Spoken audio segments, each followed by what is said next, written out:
I grip my water glass too tightly as Mom slides the thick cream envelope across the dining table. The Matthews family crest is embossed in gold on the front, because heaven forbid my sister have a birthday invitation without a custom wax seal. Aren't they gorgeous? Mom beams, watching Bianca distribute the envelopes around the table. The calligrapher said it was the most elegant design she'd worked on all season. Dad clears his throat, chest puffing with pride.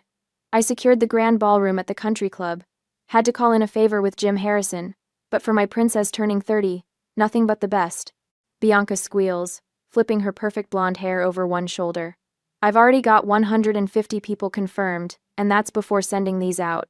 The Wilsons' daughter had 120 at her 30th, and everyone said it was the event of the year. She smirks. Until mine. I take a sip of water, letting the ice clink against my teeth. 10 years of these conversations. 10 years of watching Bianca's birthday turn into a national holiday while mine passes with a grocery store cake if I'm lucky.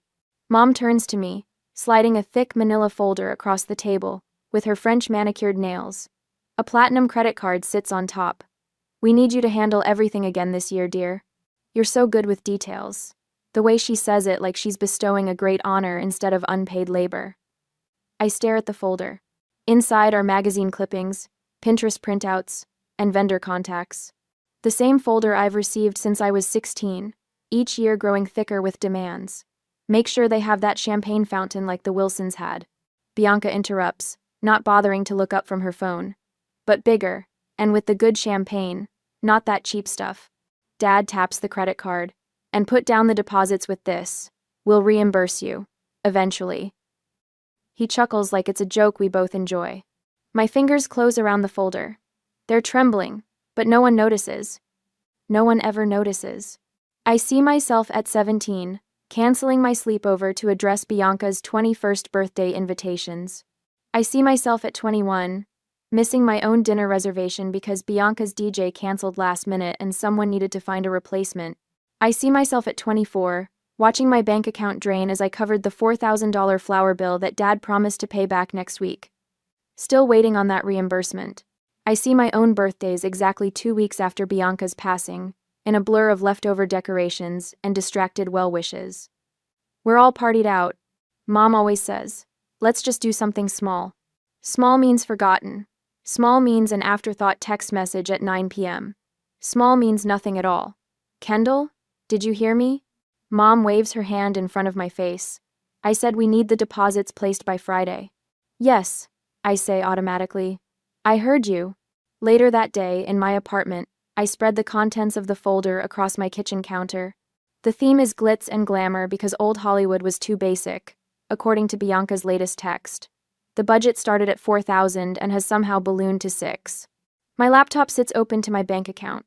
$3,207.42. My entire savings, built dollar by dollar from my administrative assistant salary. I've never celebrated a birthday properly. Not once in 26 years. My phone buzzes. Rachel, did they rope you into party planning again? My fingers hover over the keyboard. Something shifts inside me, like tectonic plates that have been grinding against each other for years, finally breaking free. Not this time. I have a different plan. I close Bianca's folder and open my laptop to a new tab. Florida Beach Rentals. Another tab. Flight prices to Destin. Another. Swimming with Dolphins experience. My phone rings again. Bianca's face flashes on the screen, the professional headshot she made everyone use as her contact photo. I silence it and turn the phone face down. I create a new folder on my desktop labeled My Birthday. Inside, I save screenshots of beachfront houses with wide decks and ocean views, places where I could watch the sunrise with a mimosa in hand. Places where no one would ask me to make a single phone call or place a single deposit. My phone lights up again. And again. And again. I ignore it as I click Book Now on a blue bungalow with floor-to-ceiling windows and 5-star reviews. 2 weeks in paradise, spanning my 26th birthday. For the first time in years, I smile at the thought of a birthday, my birthday, and I feel something unfamiliar bloom in my chest as I enter my credit card information. It's not guilt. It's not fear. It's freedom. The next day, at the office, my phone buzzes for the 12th time this morning. I know it's either Mom or Bianca without looking. The constant vibration against my desk has become so distracting that Janet from accounting has started giving me sympathetic glances over her cubicle wall. Kendall, your phone's having a seizure again. My boss Mark comments as he passes my desk. He pauses, noticing my tight expression. Family stuff again? I nod, flipping the phone over to see 15 new text messages. Mom wants to increase the head count to 175. Bianca has changed her mind on the theme from glitz and glamour to diamond elegance, whatever that means. Sorry, I'll put it on silent. I slide the phone into my drawer, but Mark's hand on my shoulder stops me. Take 10 minutes, if you need to sort it out. Your quarterly reports are always early anyway. The moment he walks away, my phone lights up with Mom's face. I step into the break room and answer. Kendall, darling, I've been texting you all morning, Mom says without preamble. I need you to call the caterer immediately. We're adding 25 more guests, and Bianca wants those little lobster puffs she had at the Johnsons' anniversary. Mom, we've already signed contracts. Adding 25 people will cost. Money isn't the issue, dear. This is Bianca's special day. The kitchen door swings open, and Janet enters, then quickly backs out when she sees my face. I lower my voice. The budget was already at $6,000. Who's covering the extra costs? Well, you can put it on that card we gave you. Your father will settle everything after. Like last time? The words slip out before I can stop them. Kendall Elizabeth Matthews. I don't appreciate that tone. Oh. I almost forgot to tell you I'll be stopping by your office around lunch. I have some fabric swatches for the table linens. Before I can protest, she hangs up. I grip the edge of the counter, breathing slowly through my nose. I checked my bank account on my phone after I booked the birthday vacation. The amount that won't increase until payday next week. After the lunch break, and meeting with my mother, as she came by the office, when I returned to my desk, a wave of heat flushed up my neck. I slip away to the restroom, locking myself in a stall as my hands shake. That night, at home, I pull out old family photo albums from my closet. Page after page of Bianca's elaborate celebrations, her sweet 16 with a rented ballroom, her 21st with a hired band, her 25th with a weekend getaway for her and 20 friends. I flip through my childhood journal, the entries becoming a painful pattern. The 18th of April, STU, 2015. My 16th birthday today. Family went to Bianca's volleyball tournament. Mom said we'd celebrate next weekend but forgot. The 18th of April, 2016. No one remembered again. Dad gave me $20 when I mentioned it at dinner. The 18th of April, 2017. Rachel brought cupcakes to school. At least someone remembered. I slam the journal shut and reach for my phone, texting Rachel. Remember that Florida trip we talked about? I have booked it for my birthday. For real this time. I've had enough. Her response comes immediately. Finally, it's about time you did something for yourself. I'm in. For the first time in days, I smile. 2 hours and half a bottle of wine later, Rachel sits cross-legged on my living room floor, laptop balanced on her knees. So you're really going to do this? She gestures at my screen where the Blue Beach bungalow reservation confirmation glows. Just disappear for your birthday and let Bianca's party crash and burn?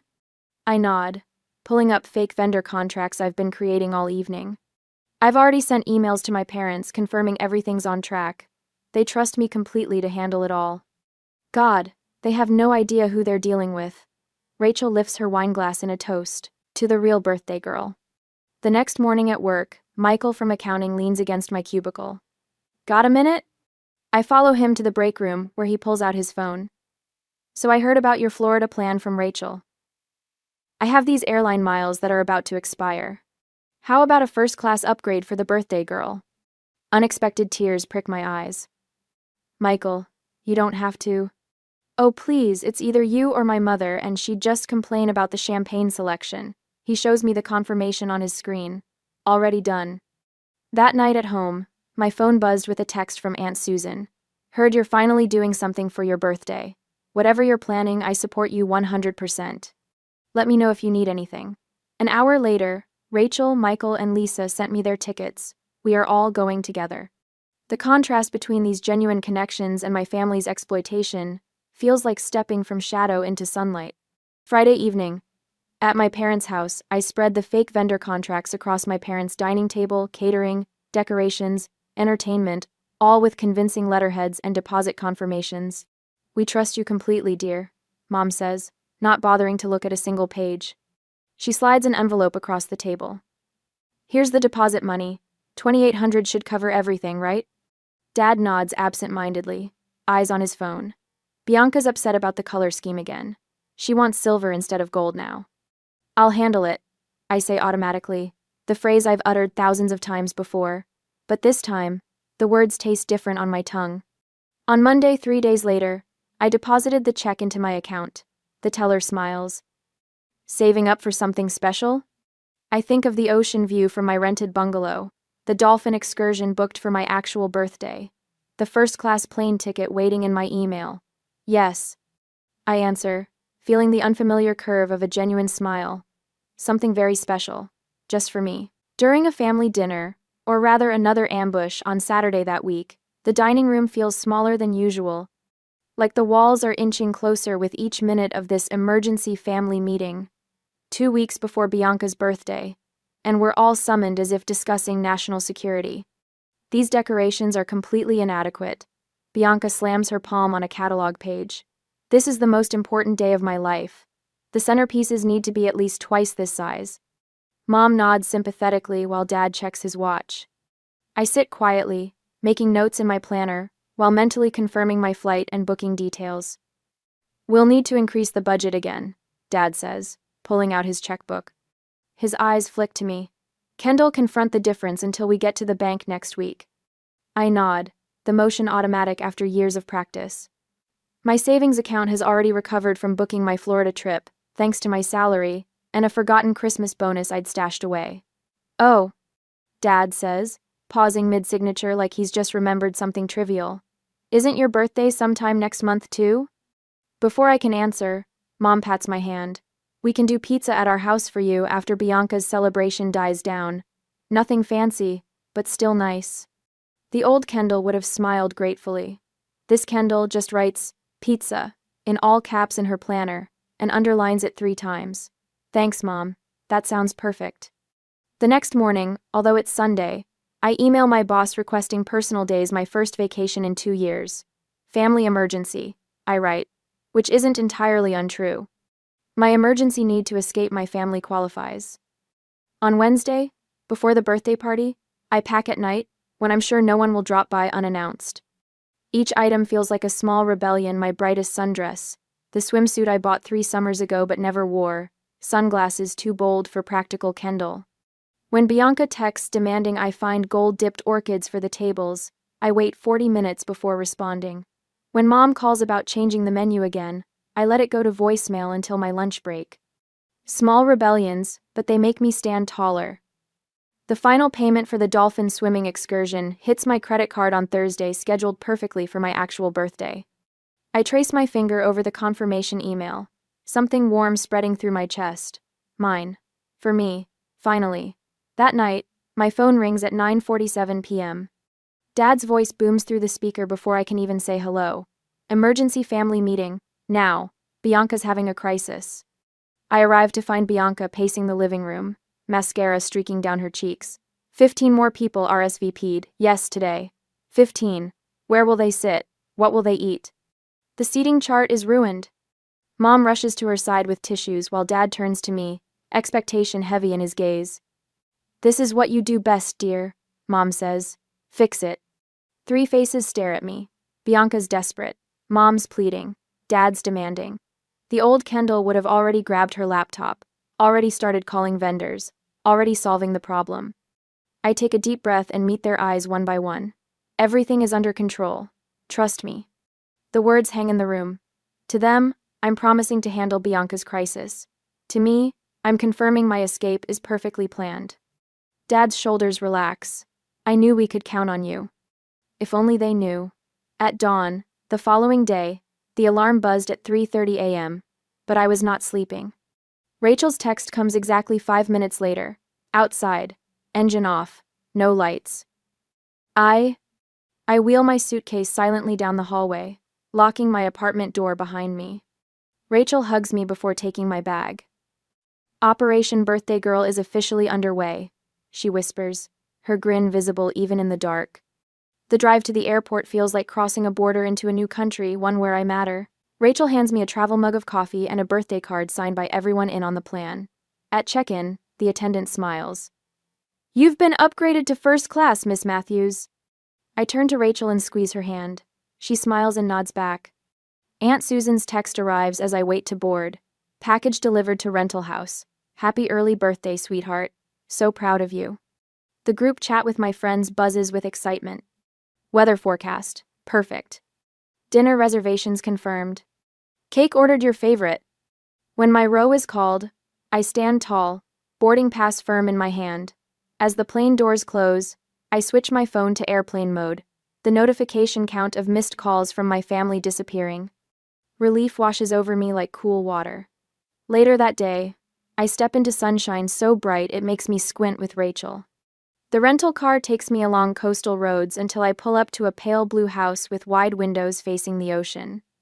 As my friends also came with me, Rachel, Michael, and my college roommate Lisa are now on the porch, holding a banner that reads, "Happy Birthday, Kendall." The sight of it, my name in bright letters, makes my throat tight. Inside, tasteful decorations catch the sunlight. Nothing like the gaudy, excessive preparations for Bianca. Just simple, beautiful touches that show someone thought about what I would like.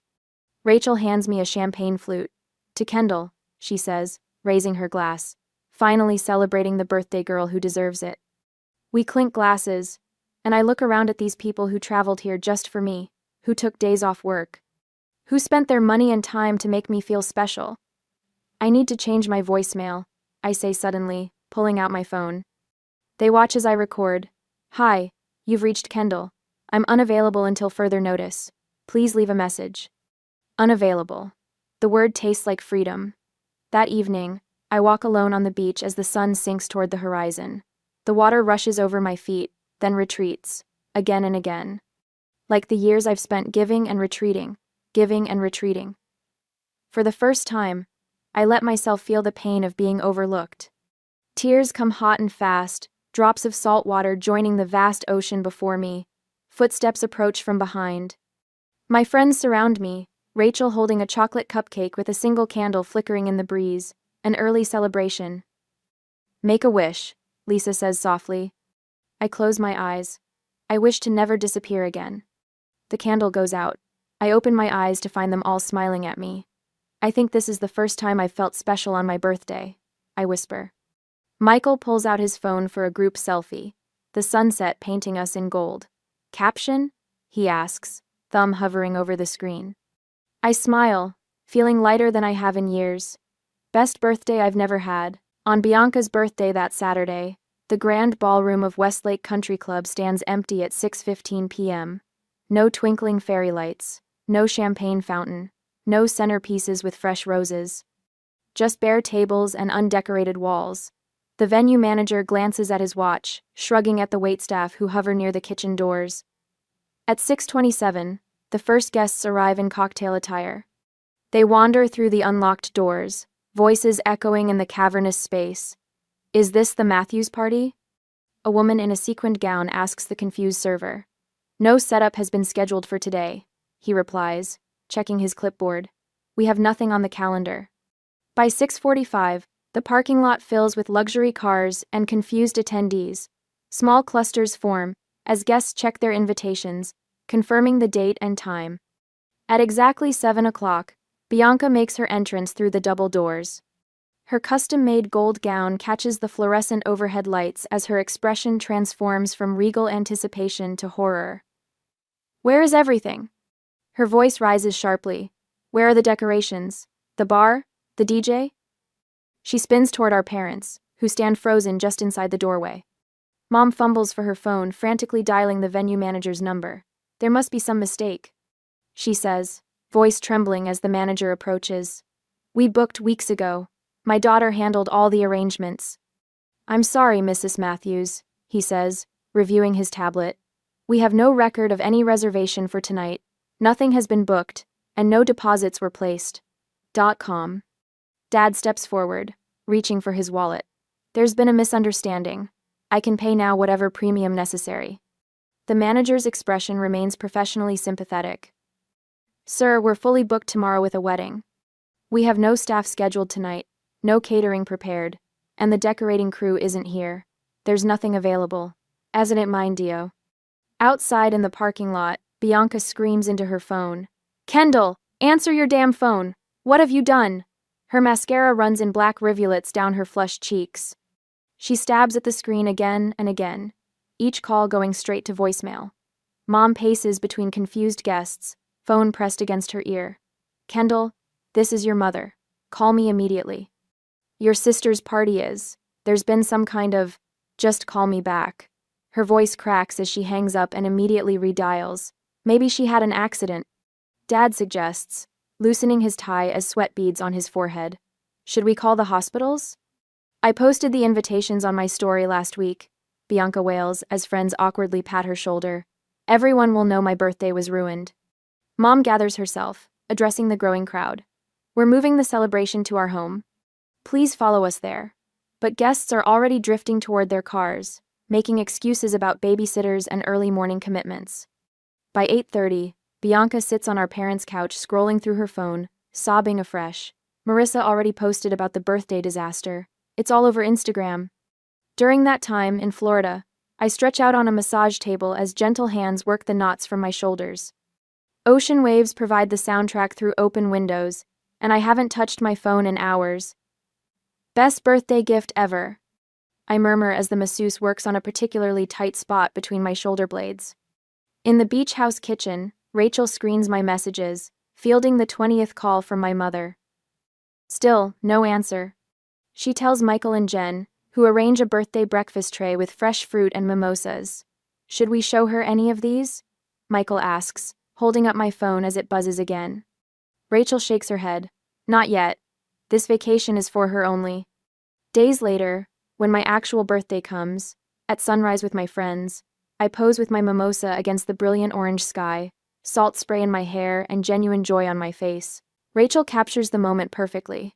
Caption? She asks, showing me the photo. I think for a moment. 26 years later, finally celebrating ME. Hashtag my birthday my way. Within an hour, notifications flood my account. Coworkers, high school friends, and distant relatives leave comments. You go, girl. About time. Wait, isn't this when your sister's big party was supposed to be? Looking happier than I've ever seen you. Aunt Susan's comment appears prominently. So proud of you for finally putting yourself first, sweetheart. Happy birthday. Later that day, after we swam with dolphins, I switched to Bianca's profile to find a stream of sympathetic messages beneath her tearful selfie, captioned, "Worst birthday ever." Her responses reveal the truth. My selfish sister abandoned her responsibilities, and she deliberately sabotaged everything after we trusted her. By evening, I check my phone again. The notification banner shows 60 missed calls, 120 text messages, and countless social media alerts. My friends watch nervously as I scroll through the first few vicious texts from my family. Ready for birthday cake? Jen asks, sliding a small chocolate cake toward me with a single glowing candle. Michael snaps the photo, me smiling behind the flickering light, ocean sunset in the background. Caption for this one? Rachel asks. I look at the image, at the genuine happiness in my eyes. Just worth the wait. As I post it, a message notification pops up from Kelly, a girl I haven't spoken to since high school. I always wondered why your family treated you differently. Good for you, Kendall. I turn off my phone and slide it into a drawer. Let's go swimming, I suggest, rising from the table. The weight of decades lifts from my shoulders as we race toward the moonlit waves. Whatever storm awaits me back home can wait. Tonight belongs to me. The day I returned from my birthday trip, my phone buzzed to life as the plane touched down, notifications flooding in like a digital tsunami. 3 voicemails from Dad, 7 texts from Mom, and an email from Bianca with a subject line in all caps. I take a deep breath before listening to the first message. You've destroyed this family. Dad's voice trembles with rage. Come home immediately to fix this. Mom's text cuts deeper. How could you embarrass us like this? Everyone is talking. The email from Bianca contains a paragraph of accusations ending with, "You ruined the most important day of my life. I'll never forgive you." 3. Only Aunt Susan's message offers any comfort. They're planning an ambush when you get home. Stay strong, sweetheart. You did what you needed to do. In the airport bathroom, I stare at my reflection, while Rachel's voice plays through my speakerphone.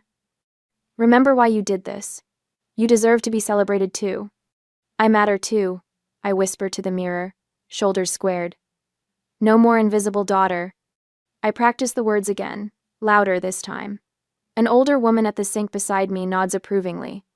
An hour later, my Uber driver glances at me in the rearview mirror as we approach my apartment building. Whatever you're heading into, you look ready for it. I clutch my beach tote tighter. I hope so.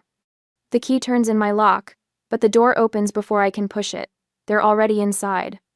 Mom sits ramrod straight on my sofa.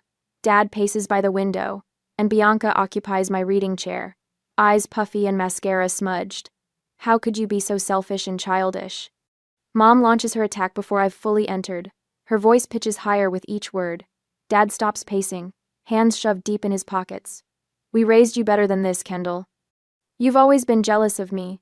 Bianca's voice breaks on a theatrical sob. I set my bag down slowly, deliberately closing the door behind me. They expect me to crumple, to apologize, to beg forgiveness. I remain standing while they sit. I've been planning my sister's birthdays since I was 15. I begin, my voice steadier than I expected. I've canceled my own plans, used my savings, and spent countless hours making sure Bianca's special days were perfect. Mom opens her mouth, but I hold up my hand. I'm not finished. The words come out sharper than I intended. I pull out my phone and open my calendar app. Here are the last 11 years of our birthdays. See these highlighted dates? Those are Bianca's celebrations. Notice anything about the dates 2 weeks later? My birthdays? I turn the screen toward them. No highlights. No events. Nothing. Dad shifts uncomfortably. That's hardly the point. I've never had a birthday party. My voice doesn't waver. Not once in 26 years. This vacation with my friends was the first time anyone has ever celebrated with me. I pull out a folder organized, just like the one they've handed me for years. Here's a list of expenses I've covered for Bianca's parties. $6,000 in the last 3 years alone. Money I was promised would be reimbursed. The silence stretches between us, thick and uncomfortable. Birthdays aren't important at your age anyway, Mom finally says, waving her hand dismissively. Dad's face hardens. After all we've done for you, this is how you repay us? By humiliating your sister in front of everyone we know? You've always been the boring one, Bianca sniffs. Who would even come to your party? Their words hang in the air, revealing the truth I've always suspected but never wanted to believe. I feel something inside me snap clean, like a rubber band stretched beyond its limit. I spent my birthday with people who actually celebrate me, I say quietly. People who see me as more than just Bianca's backup plan. Mom blinks rapidly, surprised by my calm defiance. Dad's mouth opens and closes without sound. I need my apartment key back. I hold out my hand to Mom, who fumbles in her purse, suddenly unsure. From now on, my birthday will be acknowledged just like Bianca's. I keep my voice even as the key drops into my palm.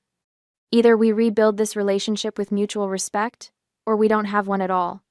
You can't be serious, Dad sputters. After everything. I am completely serious. I move toward the door and open it wide. I think you should leave now. They rise slowly, disbelief etched across their faces. Mom pauses in the doorway. We should discuss this when you're thinking more clearly. I've never thought more clearly in my life. I meet her gaze without flinching. One by one, they file out. Bianca throws a final glare over her shoulder. I close the door firmly behind them and slide the deadbolt into place. In the sudden quiet of my apartment, I press my back against the door and slide down until I'm sitting on the floor. My hands tremble as the adrenaline ebbs, but for the first time in years, the trembling doesn't feel like weakness.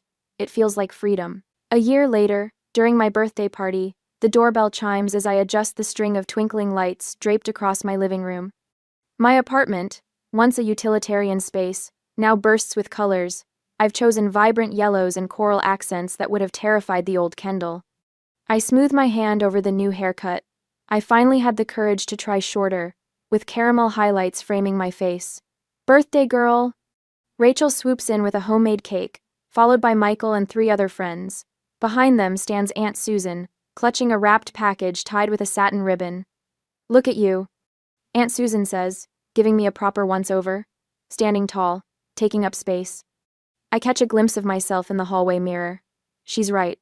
My shoulders no longer curve inward. My smile reaches my eyes. What a difference a year makes. Rachel raises her glass, champagne catching the light. To the year Kendall found her voice, and to many more birthdays celebrated exactly as they should be. The glasses clink together in my small but tastefully decorated apartment. Pictures from Florida hang prominently on the wall, tangible proof of the moment everything changed. My therapist would call this progress.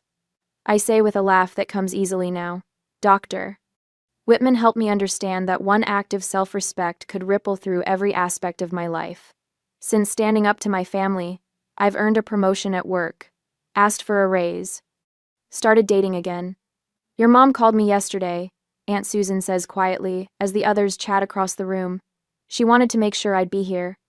The birthday card from Mom arrived 3 days ago, on time, with a handwritten note that said simply, "Thinking of you. Baby steps. Dad still struggles with our new dynamic." Last month he asked when I'd get over this phase.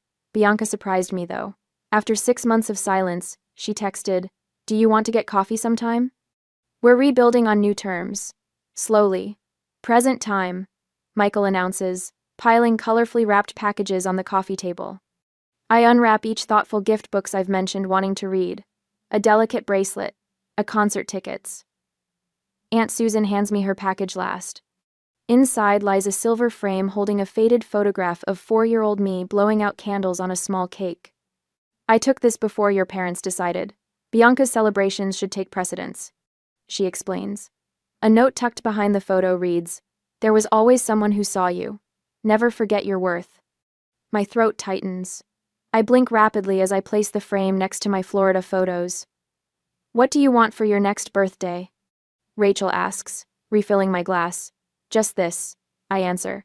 Presents over presents. Yesterday at work I noticed Jessica, the new hire, apologizing constantly during meetings. I invited her to lunch and shared my story. You're allowed to have opinions, I told her. You're allowed to take up space. In my nightstand drawer lies my journal entry from last week, the year I stopped disappearing. Later, after candles and cake and laughter, I stand alone on my small balcony. The Florida photos hang visibly through the window.